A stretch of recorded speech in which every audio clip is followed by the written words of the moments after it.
Gentlemen,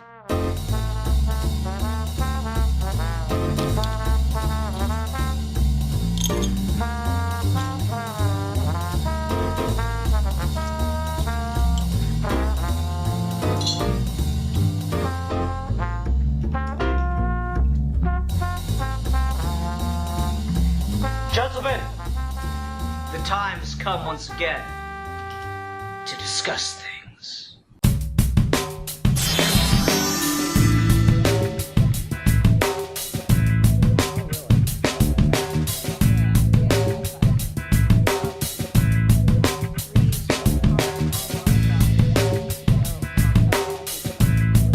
Yeah, that's the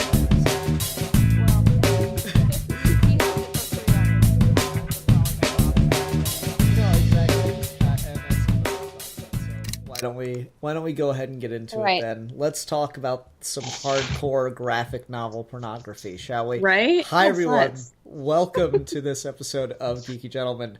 It's funny that we timed this out right because I'm going to post this on Valentine's Day. So happy Valentine's Day to all the people who are listening to a podcast on Valentine's Day. So I assume you're alone.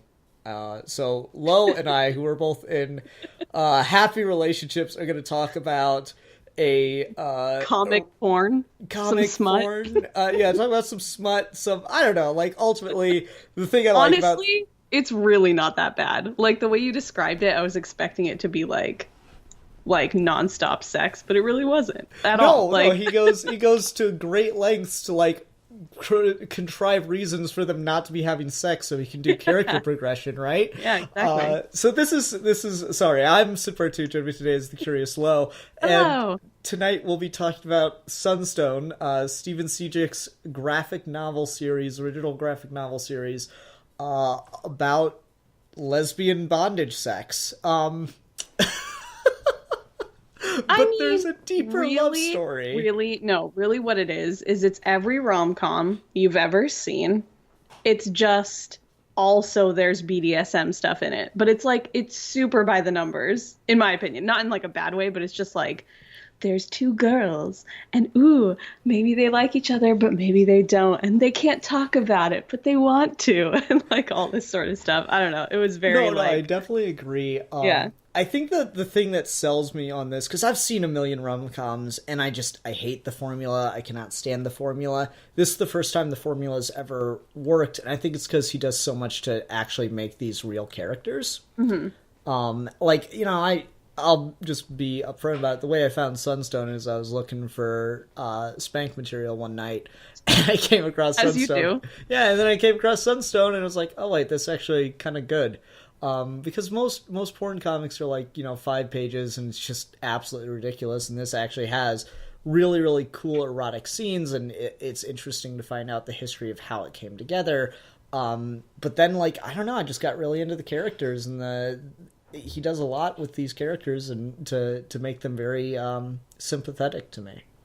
Oh yeah, no, I quite enjoyed it. I have to admit, as somebody who is I fit into the stereotype of a girl who really likes romantic comedies, and I know all of their shortcomings, but it doesn't stop me from enjoying them.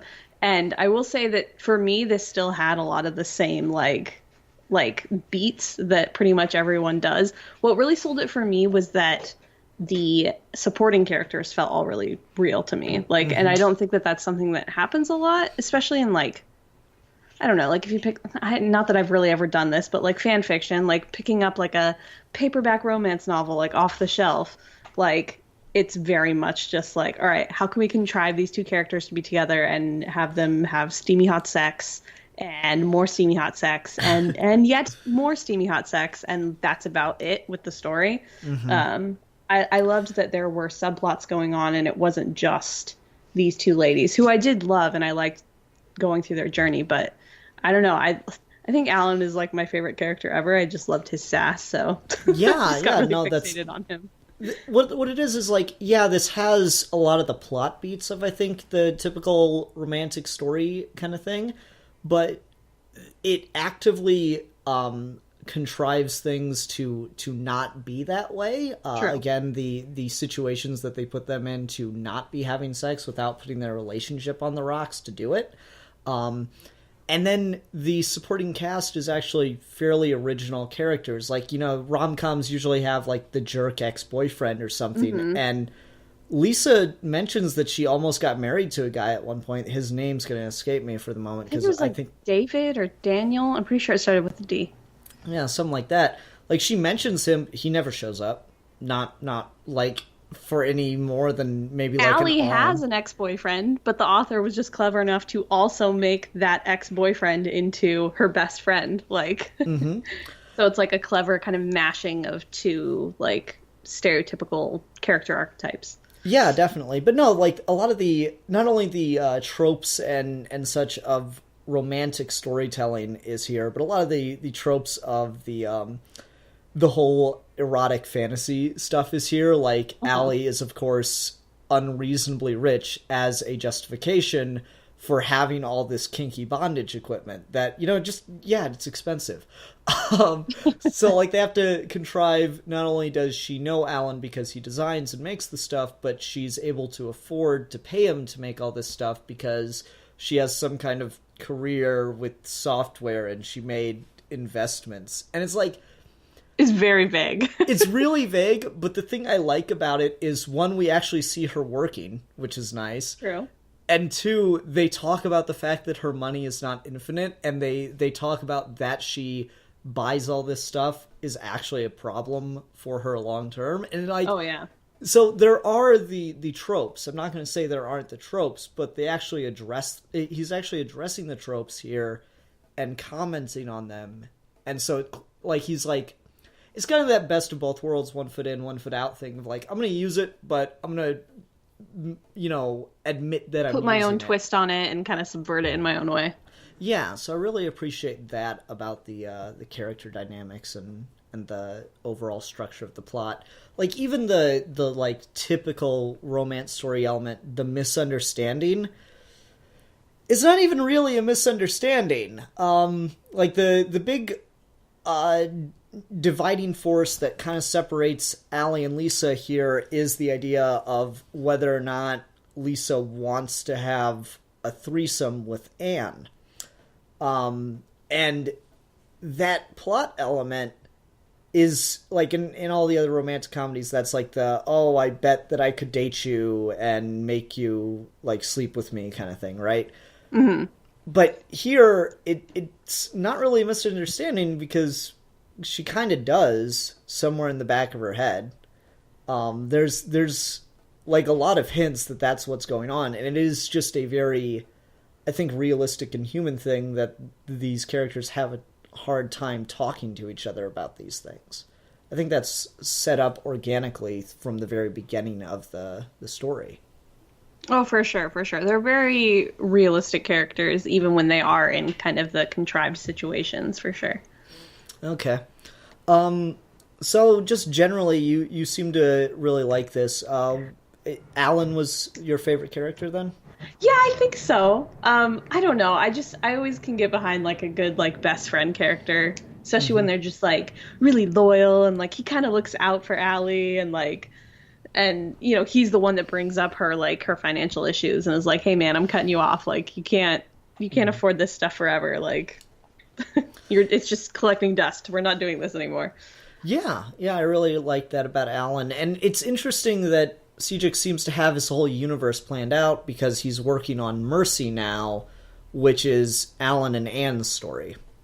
I was going to say, it looks like how long ago was the first issue published? Do you know, like when it started? Of Sunstone?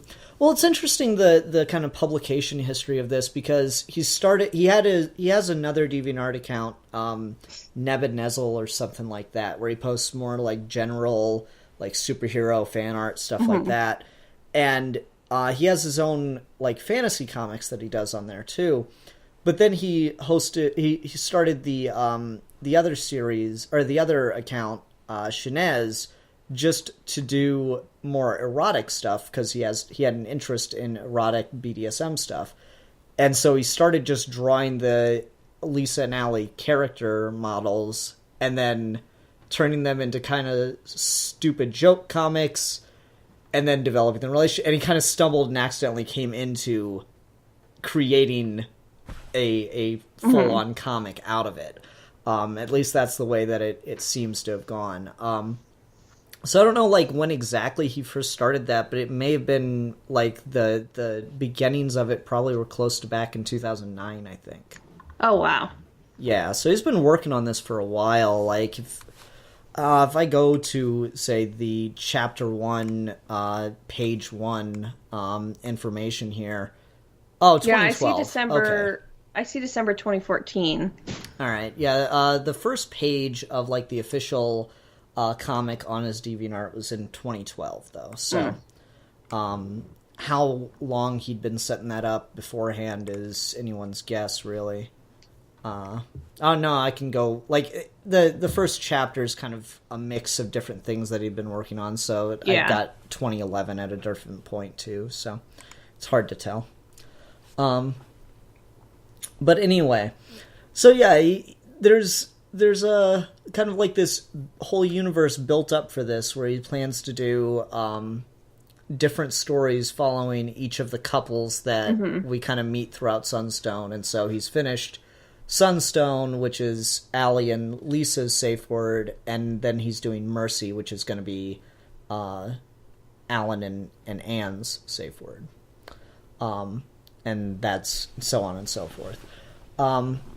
So, I don't know, I kind of stumbled across this thing, and I was just really... I'd wanted to talk about it, but at the same time, I do a show called Geeky Gentlemen. It's mostly guys on this show, and something about 2 or 3 guys just talking about porn on the internet did not sound ideal, so I brought you on low to... Well, and I remember, like, we were talking... I think we were just talking about, like, fan fiction in general, and I was like, oh, I love fan fiction. Like, it's smutty, but it's fun, like, whatever. And you were like, oh, hey, listen, would you be comfortable with reading this comic that I really like and then reviewing it with me? I was like, yeah, sure. Yeah, Lo, just check out this porn. Just, Exactly. We've become closer friends. It's okay. Yeah, you always share porn with your good friends, right? Exactly. That's just a thing. Totally normal. So I don't know, why don't you take us somewhere on this? What is something that you think is worth talking about?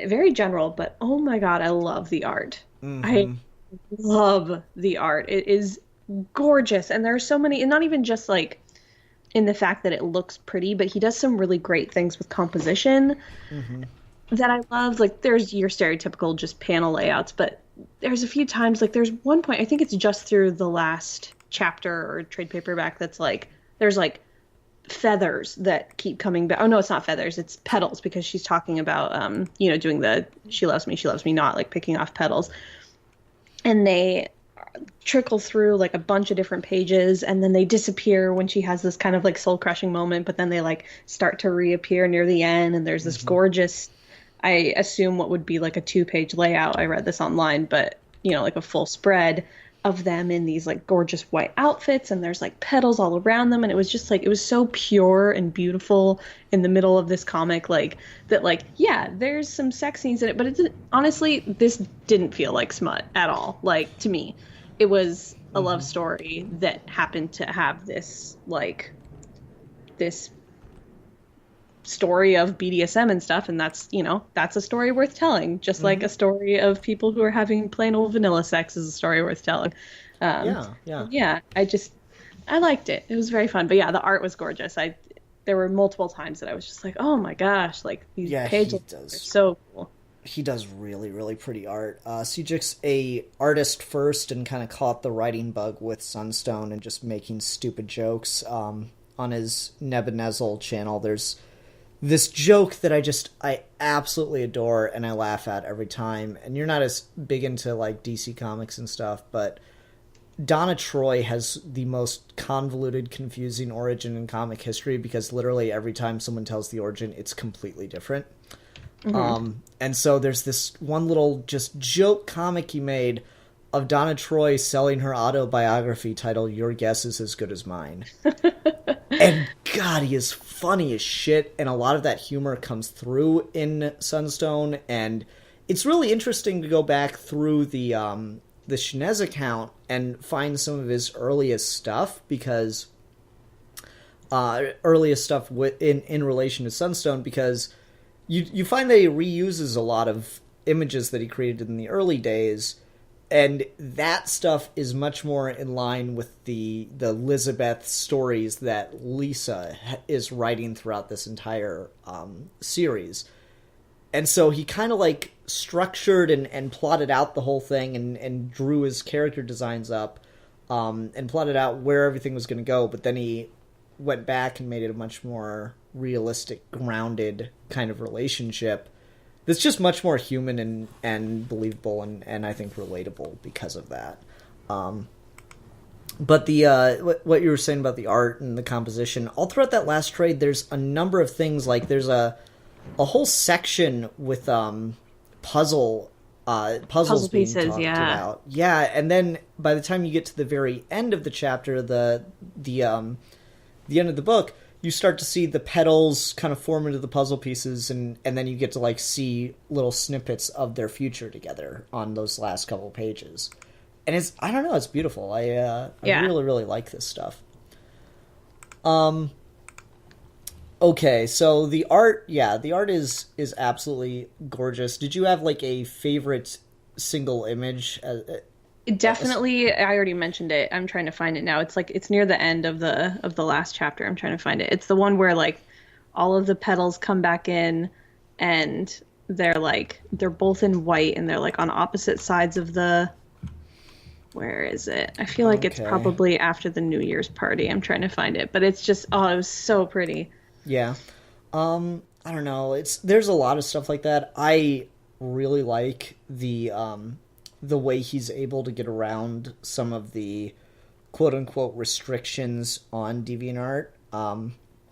Because he's talked about this, how DeviantArt tries not to just let itself be built as a smut website, so they allow, erotic imagery, but not hardcore pornography, so he can't show, like, insertion and stuff like that.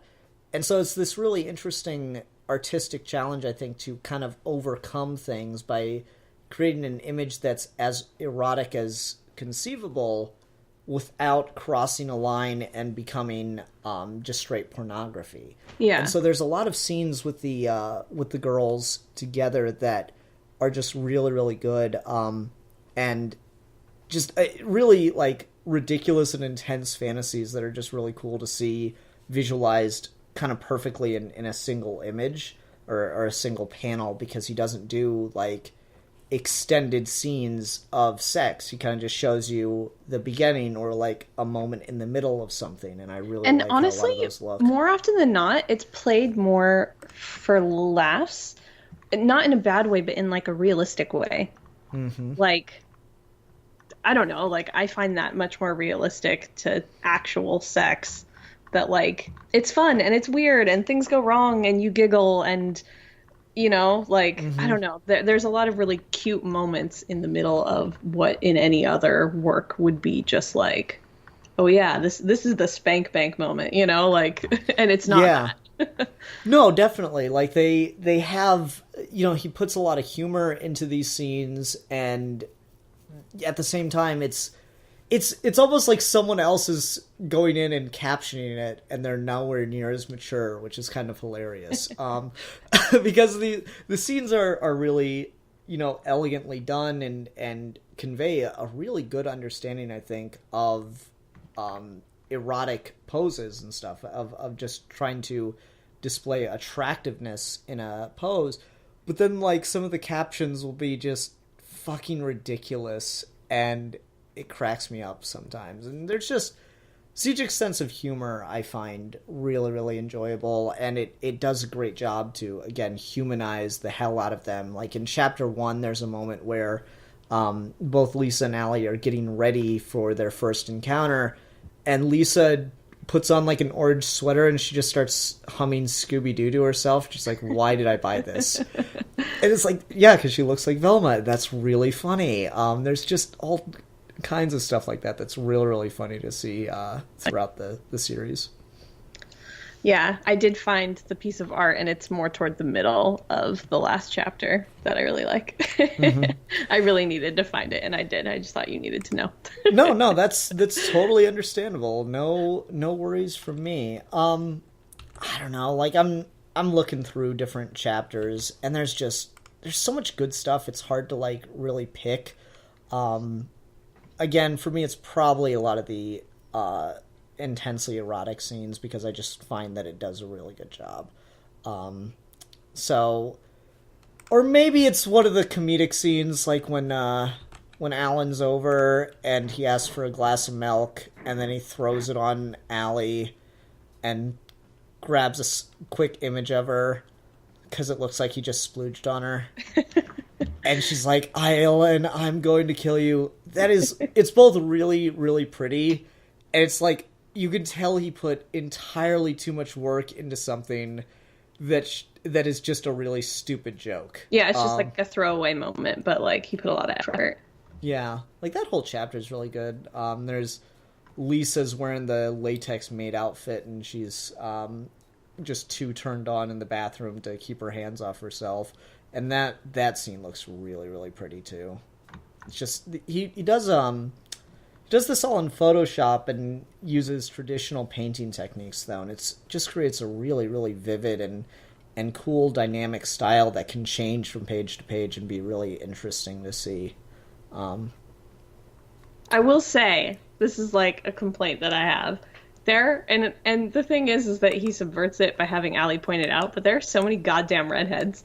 It took me so long to figure out which character was which. I was like, wait, okay, this is another redheaded person. Wait, are they related? No, they're not. They're just friends. Everybody's a redhead. Interesting. Yeah, by the time we had Anne coming in, I was like, oh, sweet, a blonde. Like, I can identify her. Yeah.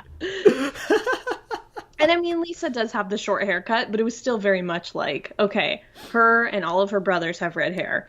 And then so does Alan, so that's another guy. And I believe her older brother, the one that's going through the marriage difficulties, also has some sort of facial hair. So there was like some times where I was like, wait, okay, this is a different character. Never mind. Mm-hmm. And like, and then, what's her name? The friend. Wife. Yeah. Yeah. She has red hair. Is that Alan's sister? Is that? No, it's Alan's his business partner's sister. Who also has red hair. Yeah, like, yeah, it's on. And again, they mention it, like Lisa mentions, like, I'm surrounded by gingers, but like you can tell that the artist just really has a thing for redheads, or like loves using that color or something. It definitely pops. I do think all the character designs are really visually distinct, though. Like, God, I cannot remember her name off the top of my head right now. Son of a bitch, that's gonna drive me crazy. I've got to look at it. Tom. I remember that. What? Her husband's name is Tom.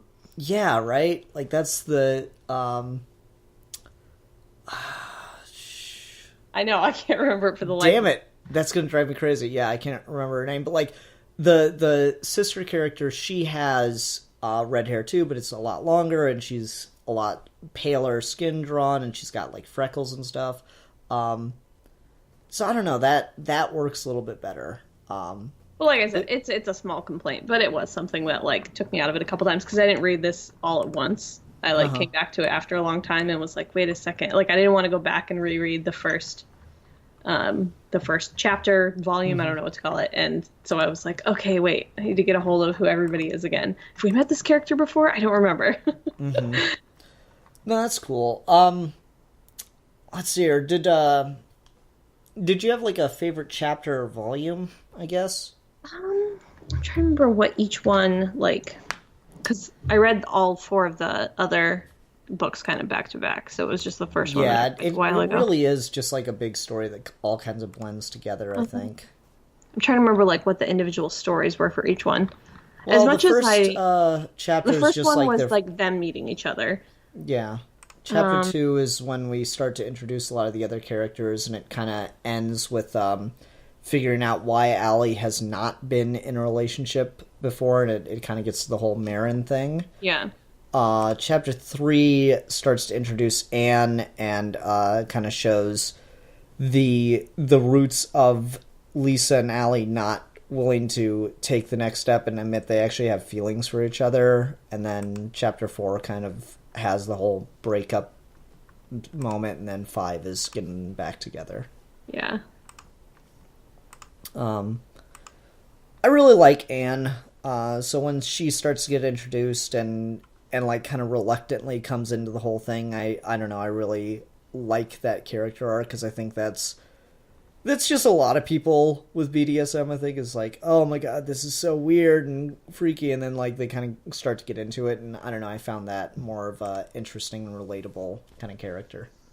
Oh yeah, for sure. I mean, like, she ends up being a very like classic storytelling thing of like the everyman that's like, okay, this is the person we can explain stuff to. Mm-hmm.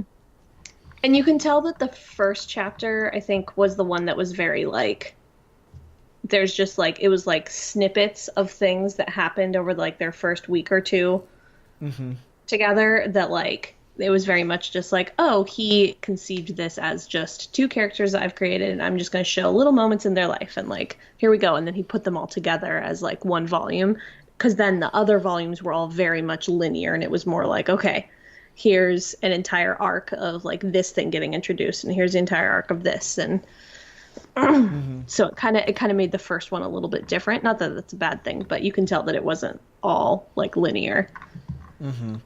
Yeah, I think you can definitely start to see some stuff like that come together. It's kind of funny to go back and read the original, like, more or less joke strips that kind of started to introduce all the relationships and stuff. Because, like, he decided that Alan and Anne were going to be a thing back when he was still calling her Sarah.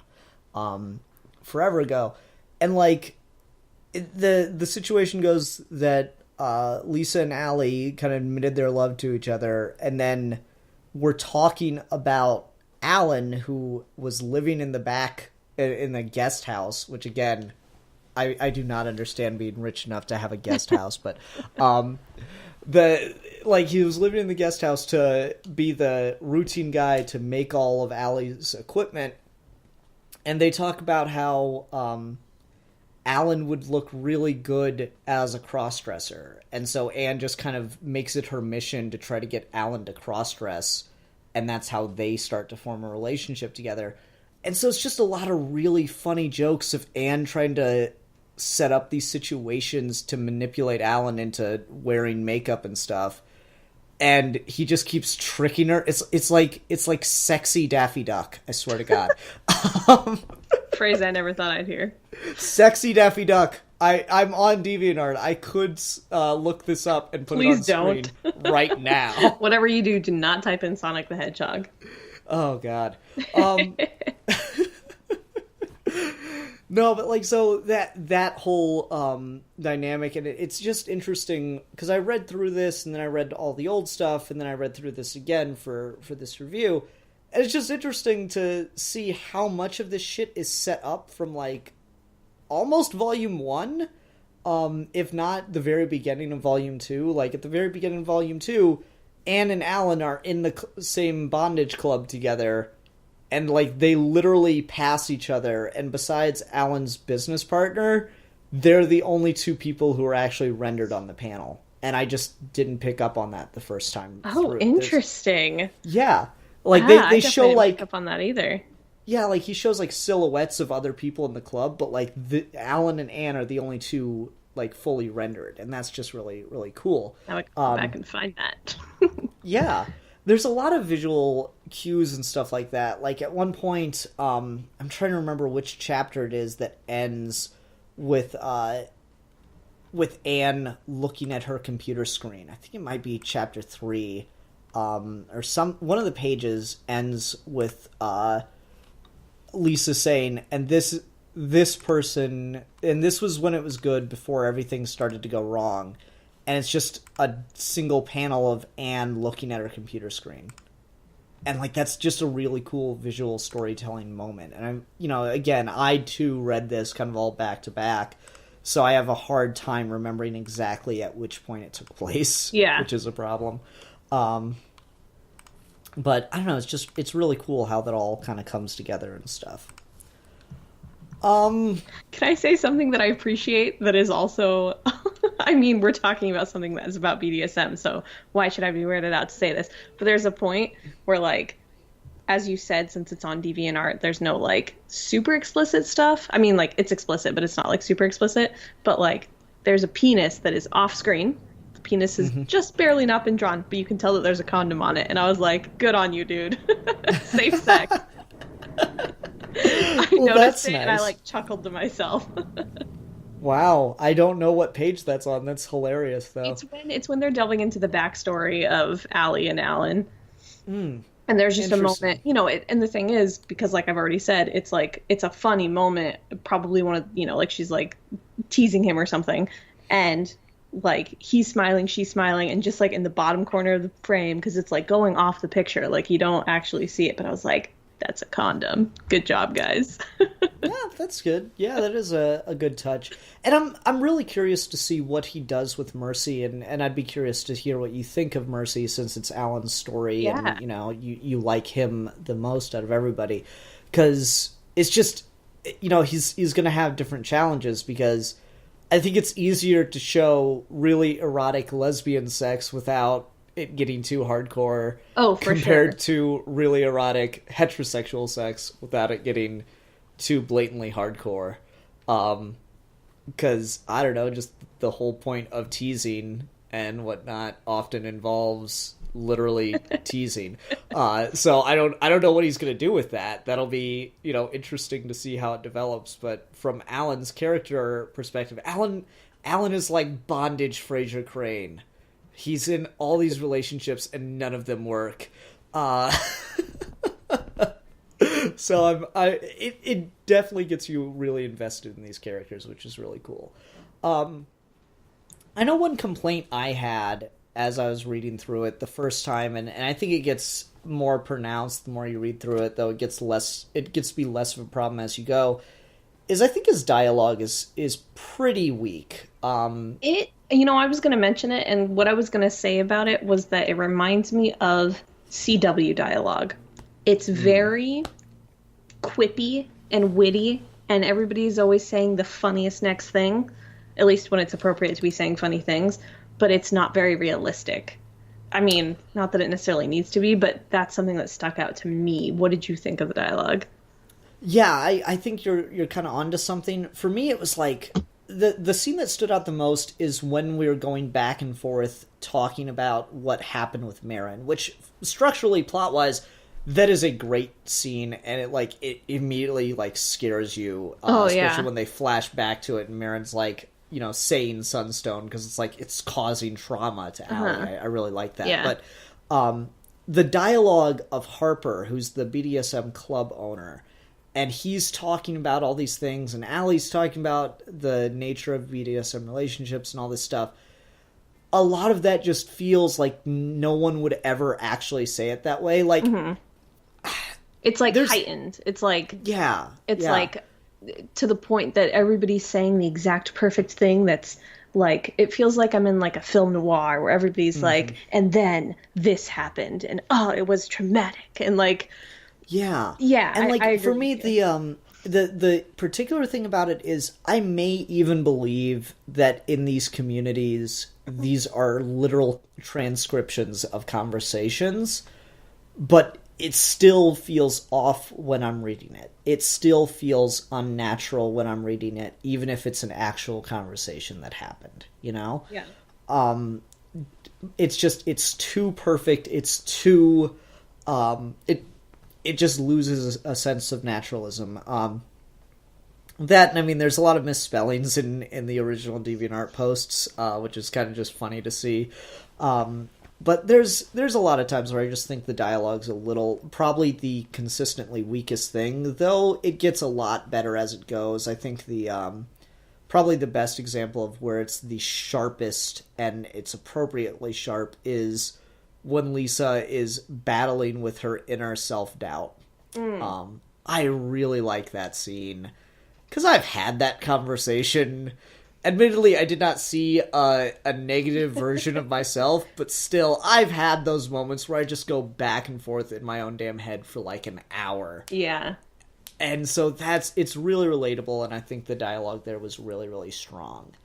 Also, I like just generally the way in which he creates excuses to show ridiculous fucking things, because otherwise they would just be two people talking. Like when her and Anne have their amazing fantasy sword and and like full armor, like verbal battle, but like in her mind she's picturing it as like a fantasy duel with swords. It made me so happy. Yeah, that was so cool. And the same thing happened again when she's dealing with self-doubt. That's a really creative... Again, this is like, yeah, it's a trope. It's a trope that someone has to come in and tell the person what actually happened and get them to do the rational thing. I wasn't with her. I was with her at the hospital. Dun, dun, dun. It totally is. It's totally the trope, but the way in which you reveal that by having it all take place as an epic sword fantasy battle... Yeah, I totally believe that from this And character. that's a moment where the dialogue being like so perfect, and obviously in this even pushed to the point that it's over the top on purpose, but it works really well in those sequences. And that's probably also why the sequence with her having the conversation with her own self-doubt works as well, because it is this kind of heightened reality. Whereas in other moments in the comic, it's like, okay, these are just normal people. Like, you're trying to like really push that, like, these are just normal people who happen to have like this specific fetish.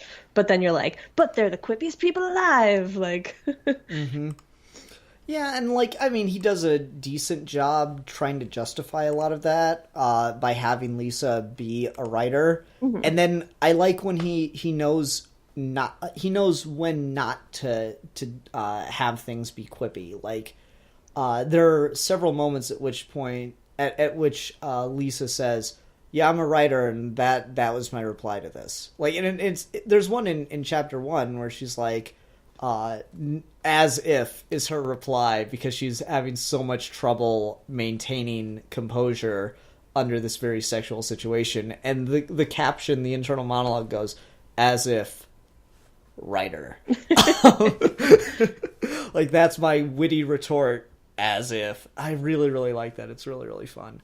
Who do you like better? Do you like Allie better? Or do you like Lisa better?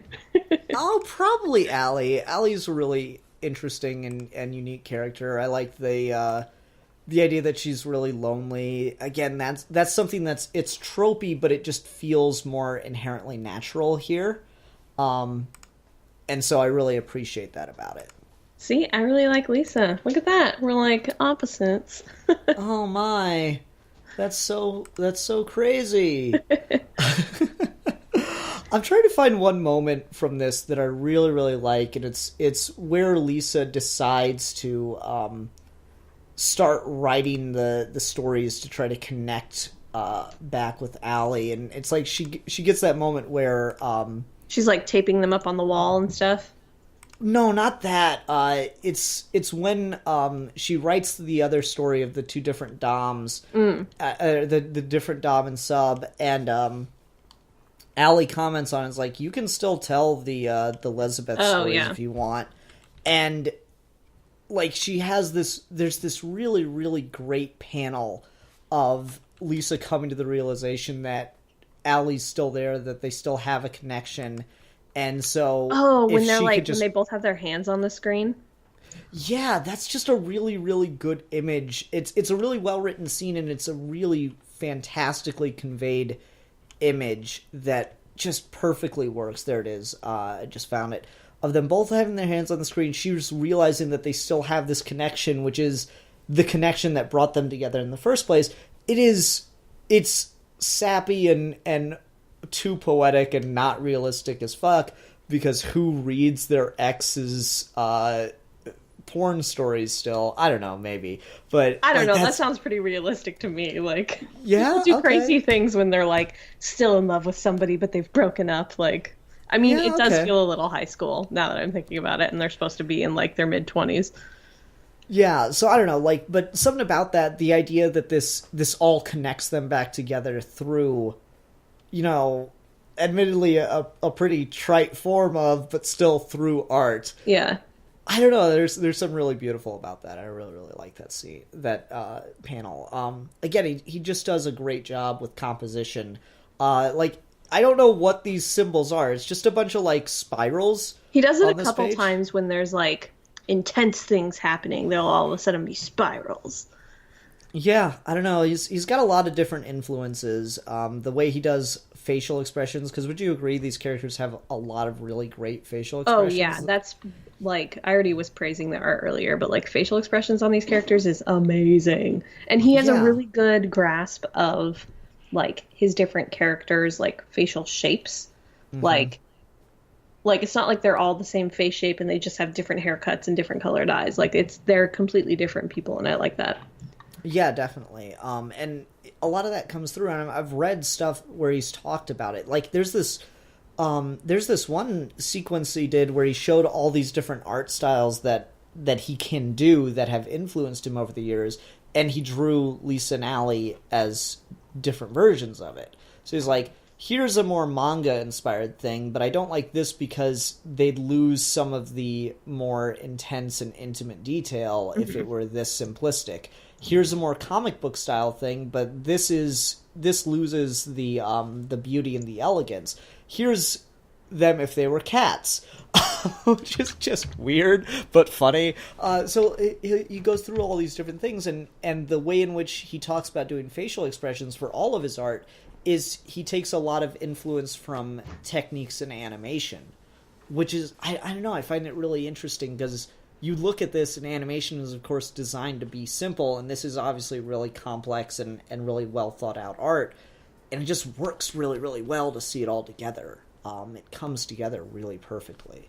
um, and it's crazy because when I look at some of the panels, it's a lot more sketchy and by other accounts you could argue unfinished, but it'll go from that where it's just a lot of blops and sloshes to really get the image across real quickly to some really elegant and beautiful art, and it works all together really well, surprisingly.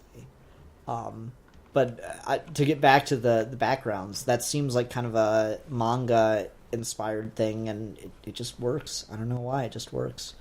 Um, mashing all these different art styles together probably shouldn't, but he found a way to tie the knot. Aha, aha, aha, sex pun. Oh man. Okay.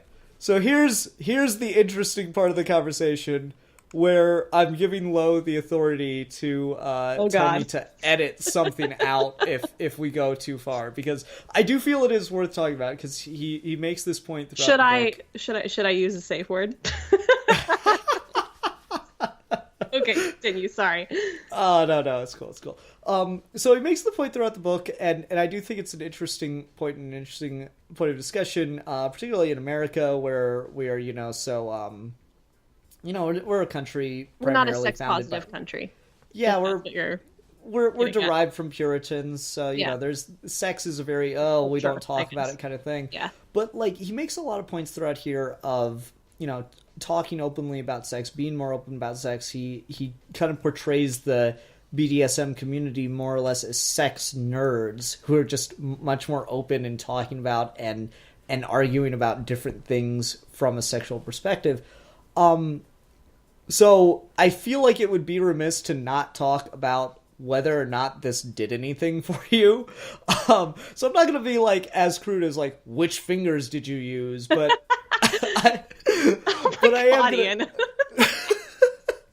I'm not going to be that crude. But like I'm generally curious like how well, because you're straight, right, Lo? I am. I Well, wasn't okay. sure if- Let's first of all, I am going to pimp out one of my favorite YouTube channels. It's called Sexplanations. If you're ever interested in becoming more, I don't want to say sexually liberated, but just like more comfortable with just sexual questions and stuff like that. It's amazing. Because of that, I discovered this thing called the Kinsey scale. I personally don't like to describe myself if I'm talking to somebody who knows about these sorts of things, like as like straight. I would call myself like a 1 or a 2 on the scale, which is basically 0 is like you are totally 100% like straight, and like I think it goes up to a 5. I don't really remember exactly what the scale goes up to, and that's like you're only gay, only homosexual, and then like 3 would be like bi. I I think some people call it like heteroflexible, where like I personally have never been in a situation where I'm like, dang, I'm sexually attracted to this girl, but I also think that it's for me, and I don't know, I think it's very close-minded to just be like, no, I could never ever see myself with a girl.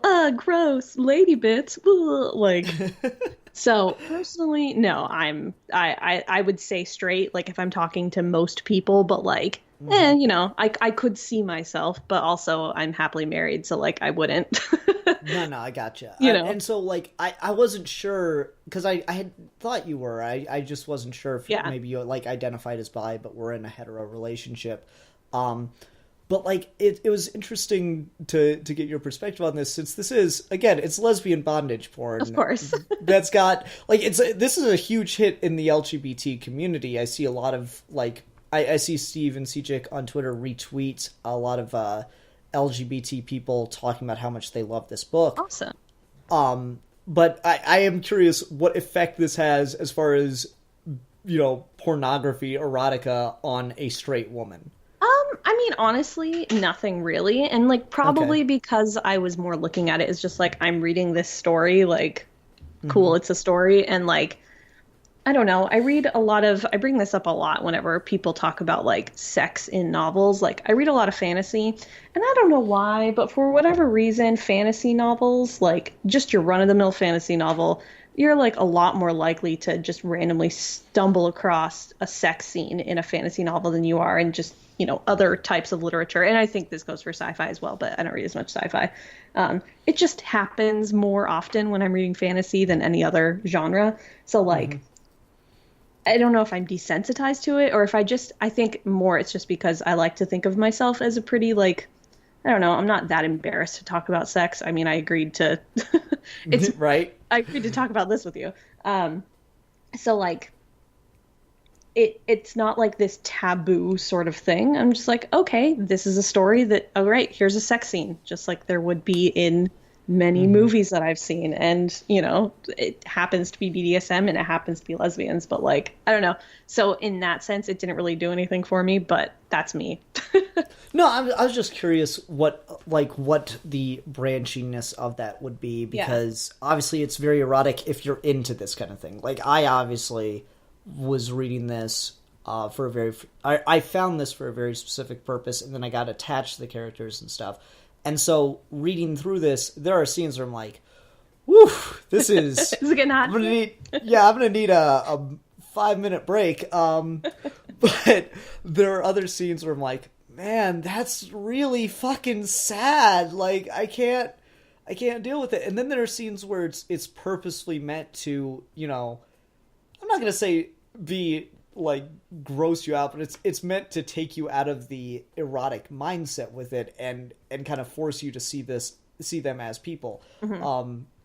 Like he does a lot with, you know, having them be on alternating cycles of their periods, so that they only have about 2 weeks to play with each other. And so he's able to milk a lot of, you know, really, really hot scenes out of that. But then he's also able to just create a natural enough reason to have more, you know, character development that is not inherently sexual. And just side note, for people listening, it's not always the case that women don't want to have sex on their periods.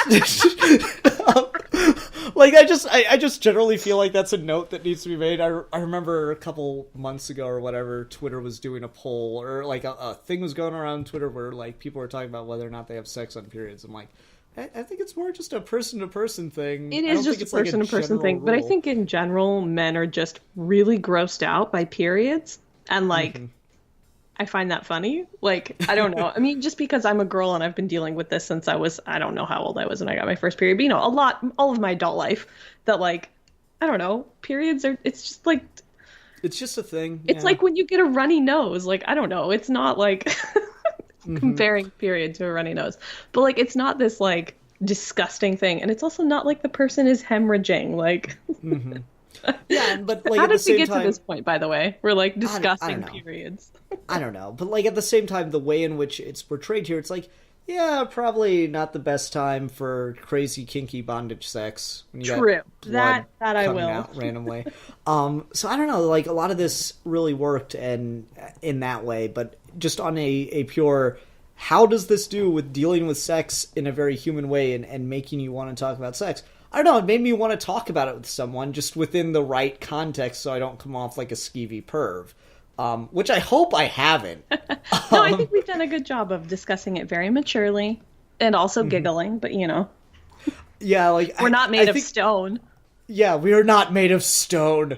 After reading this, parts are. But okay, that was about the crudest I want to get. Yeah, but anyway, I thought that was funny. Screw you, I'm funny. No, but like the way in which I feel like he wants to have people be able to approach and be comfortable with talking about sex is really natural because he comes from, I want to say it's Croatia, wherein, just in Europe, things are not as straight-laced, but he understands that side of, that those kind of cultures exist. Mm-hmm. So I don't know, I found it really interesting the way that he approaches this and kind of has people nerd out about sex, and the interesting way that it ties all together with Allie and Lisa's relationship is they're in this relationship that is inherently sexual, but they're developing feelings for each other, and kind of the whole premise of the relationship is if we come out and admit these feelings for each other, then what if we don't even get to have the sex anymore? What if that ends the relationship? And it's about taking that leap, taking that dive, being brave enough to just admit your feelings. And again, that is tropey, but it's a neat little way, I think, to turn things on its head and just really address that the scary thing that people should have trouble talking about is their feelings, not sex. And I don't know, I feel like he did honestly, a good it's a job. very realistic thing. I'm not going to mention her name, even though there's like a 0% chance she would ever stumble across this. But one of my good friends has been in a few kind of like casual, like friends with benefits relationships. And I've seen her go through that with like this, she gets to the point in that relationship that she's like, like maybe I do have feelings, but maybe I don't. And like, if I admit that I do, is that ruining what we have? And like, this person's my good friend. And like, that's a very realistic and natural thing to go through when you're in this kind of relationship. So I don't think it's like contrived. No, I don't either, and I think it all like blends together and tells just a really good story, and it makes it made me get really interested in this guy not only as an artist but as a writer. Something I always recommend to people if you want just like a shorter dose of Sejic is his Harleen series, which is, I think he's got 4 to 5 comic strips on his Nebunezel or however you say it account, where it's black and white Harley Quinn origin stuff. And it's not in any real order connected or anything. It's just like he imagined some scenes of Harley Quinn kind of becoming Harley Quinn. And it has a lot to do with the same kind of dynamics of a dominant and submissive relationship. But it's just tragic and dark and twisted, which is exactly what Harley Quinn should be. And unfortunately never is. So or as far as the origin goes. So that's a really, I feel like he's got a really good grasp on these kind of relationships. And I've heard him in interviews say, yeah, I'm kind of sort of into the community, not super hardcore or anything, but my wife and I are practitioners. And it's interesting to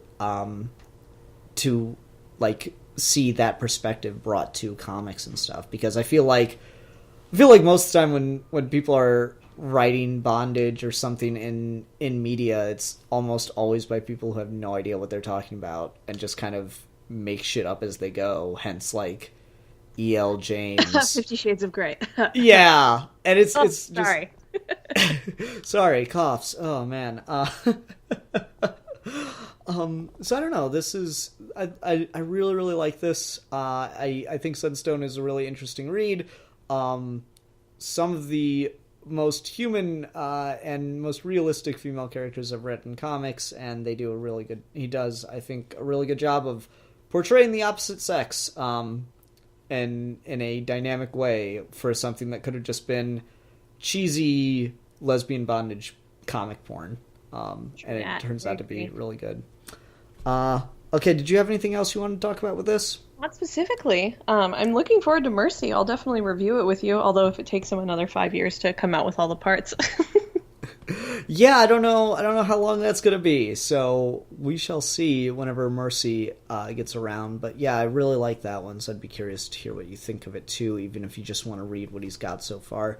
It's interesting, like the first, I think, couple pages he does Christmas Carol with Alan's major relationships, which was really interesting. Of course. Nice. Of course. Yeah, so, okay, let's go ahead and move on to ratings then. What would you rate Sunstone?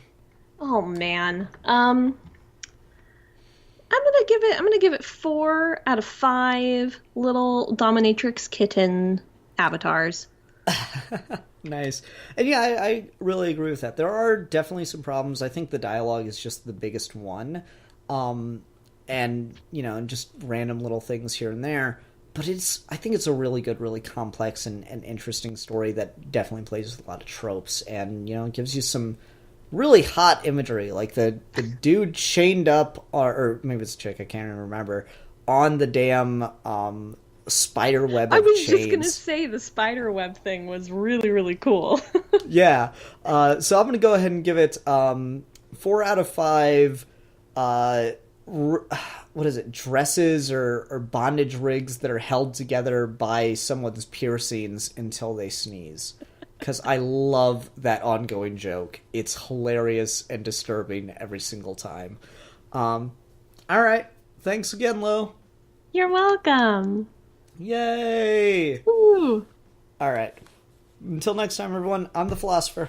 I'm the Broadway one, although that doesn't really apply to this. Yeah. I'm the girl. I'm the girl that feels comfortable talking about this. Yes, exactly.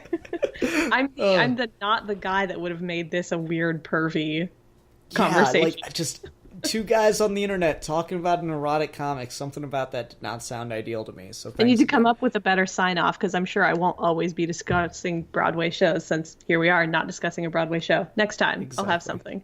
Okay. And we are your geeky gentleman and lady, and we will be discussing things. Ah, shit. I cut you off.